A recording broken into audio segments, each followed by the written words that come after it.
नमस्कार, मनीषा पाटील रेसिपीमध्ये तुम्हा सर्वांचं खूप खूप मनापासून स्वागत। आज आपण बिना भाजणीची खमंग आणि खुसखुशीत कुरकुरीत अशी तांदळाच्या पिठीची चकली कशी बनवायची ते बघणार आहोत। तर त्यासाठी इथे मी अर्धी वाटी भाजक्या डाळ्या घेतलेल्या आहेत। ह्या डाळ्या आधीच भाजलेल्या असतात, त्यामुळे या भाजण्याची गरज नाही। आता आपण या मिक्सरच्या भांड्यात घालूया। आता आपण ह्या डाळ्या छान बारीक अशा वाटून घेऊया। तुम्ही बघू शकता इथे मी डाळ्या अगदी बारीक अशा वाटून घेतलेल्या आहेत। आता आपण ह्या डाळ्या एका चाळणीने चाळून घेऊया, जेणेकरून काही जाडसर कण असतील तर ते निघून जातील। मी पीठ चाळून घेतलेलं आहे। तुम्ही बघू शकता वरती जाडसर अशा कण्या राहिलेल्या आहेत। आता त्याच वाटीने एक वाटी तांदळाची पिठी घेतली, ही एक वाटी झाली। अर्धी वाटी, दीड वाटी आपण तांदळाची पिठी घेतलेली आहे। ही तांदळाची पिठी देखील आपण चाळणीने चाळून घेऊया, जेणेकरून चाळणीमध्ये जाडसर कण राहता वरती। इथे आपण दीड वाटी तांदळाची पिठी आणि अर्धी वाटी डाळ्या वाटून घेतलेल्या आहेत। आता यात आपण काही मसाले ॲड करणार आहोत। तर इथे मी 2 मोठे चमचे पांढरी तीळ घेतलेली आहे, 1 चमचा धनेपूड, अर्धा चमचा ओवा, चवीनुसार मीठ, 1 चमचा लाल तिखट, पाव चमचा हळद, पाव चमचा हिंग। आता हे मसाले या पिठात घालून घेऊया। हे सर्व जिन्नस एकत्र मिक्स करून घेऊया। आता आपल्याला कडकडीत असं तेलाचं मोहन घालायचं आहे। तर इथे मी पाव वाटी तेलाचं अगदी कडकडीत मोहन तयार करून घेतलेलं आहे। पोहे खायच्या चमच्याने म्हटलं तर कमीत कमी 4 ते 5 चमचे घ्यायचे। आता आपण हे मोहन या पिठात घालूया। सुरुवातीला तेल गरम असल्याने आपण चमच्याने असं मिक्स करून घेऊया।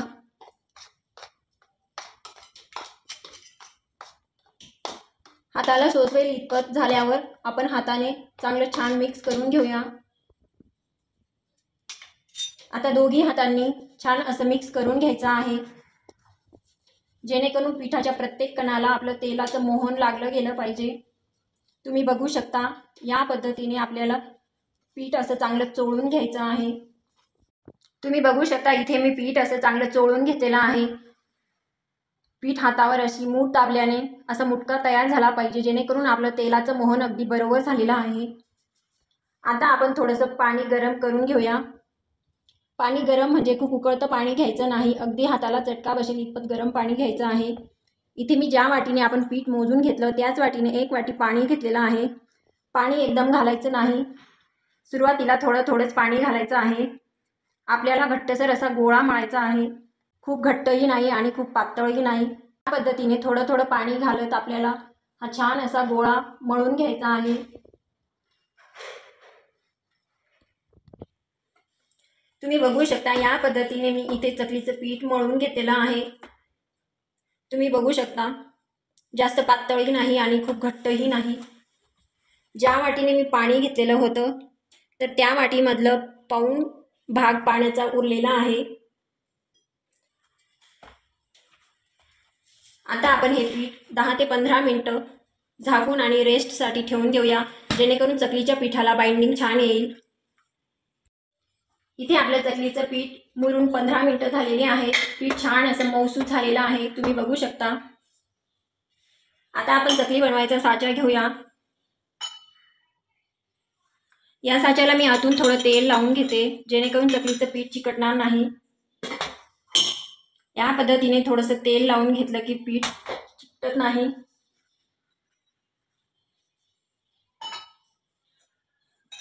तुमच्याकडे जो साचा असेल तो तुम्ही वापरू शकता। आता आपण पिठाचा छोटा गोळा घेऊया, हातावर चांगला चोळून घेऊया।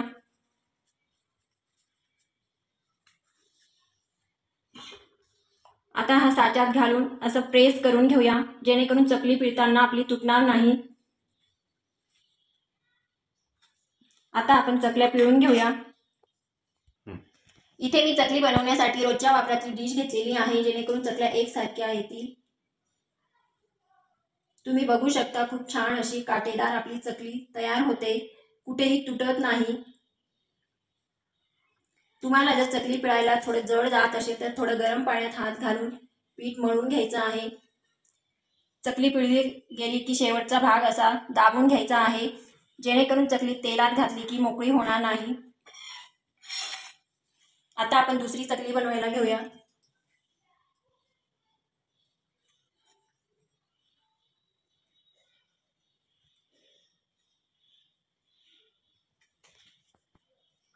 तुम्ही बघू शकता खूप छान आणि सहज अशा आपल्या चकल्या पिळल्या गेलेल्या आहेत.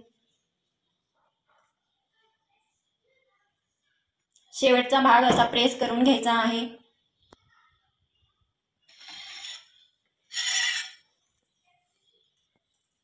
तुम्हाला परत एक चकली पिळून दाखवते.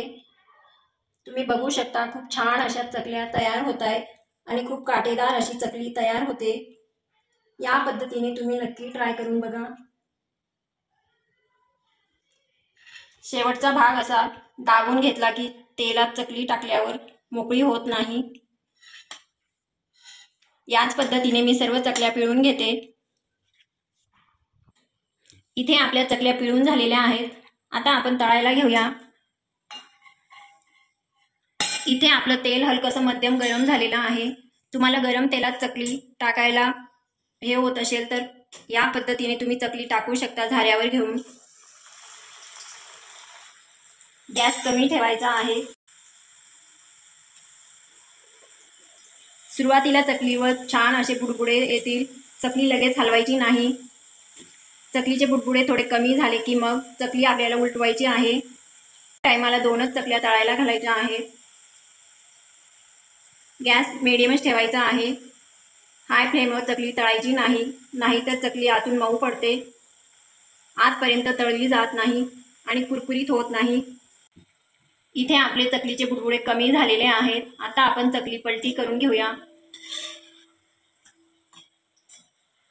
चकली उलटून आपल्याला 1 मिनिटभर चांगली तळून घ्यायची आहे, जेणेकरून आतपर्यंत चकली छान तळली गेली पाहिजे आणि छान अशी कुरकुरीत झाली पाहिजे. इथे आपले चकलीचे बुडबुडे पूर्णपणे कमी झालेले आहेत. याचा अर्थ आपली चकली छान तळली गेलेली आहे. आता आपण ही काढून घेऊया. तुम्ही बघू शकता खूप छान अशी चकली तयार झालेली आहे. अगदी काटेदार अशी चकली तयार झालेली आहे. याच पद्धतीने मी सर्व चकल्या तळून घेते. चकल्या आपल्याला कमी गॅसवरच तळायच्या आहेत. कुठेही मीडियम किंवा हाय फ्लेम करायची नाही, जेणेकरून आपली चकली आतपर्यंत तळली गेली पाहिजे. नाहीतर तुम्ही हाय फ्लेमवर चकली तळली तर ती आतून मऊ पडते आणि कुरकुरीत होत नाही. चकली तळल्या गेल्यानंतर अशी चाळणीत ठेवली की तिच्यातलं संपूर्ण तेल खाली नितरून जातं आणि आपली चकली संपेपर्यंत अगदी कुरकुरीत राहते. इथे आपली सर्व चकली बनवून तयार झालेली आहे. तुम्ही बघू शकता खूप छान अशी कुरकुरीत आणि खुसखुशीत चकली तयार झालेली आहे. तुम्हाला एक चकली मी तोडून दाखवते. आवाजावरून लक्षातच आलं असेल की खूप छान अशी कुरकुरीत तयार झालेली आहे आपली चकली.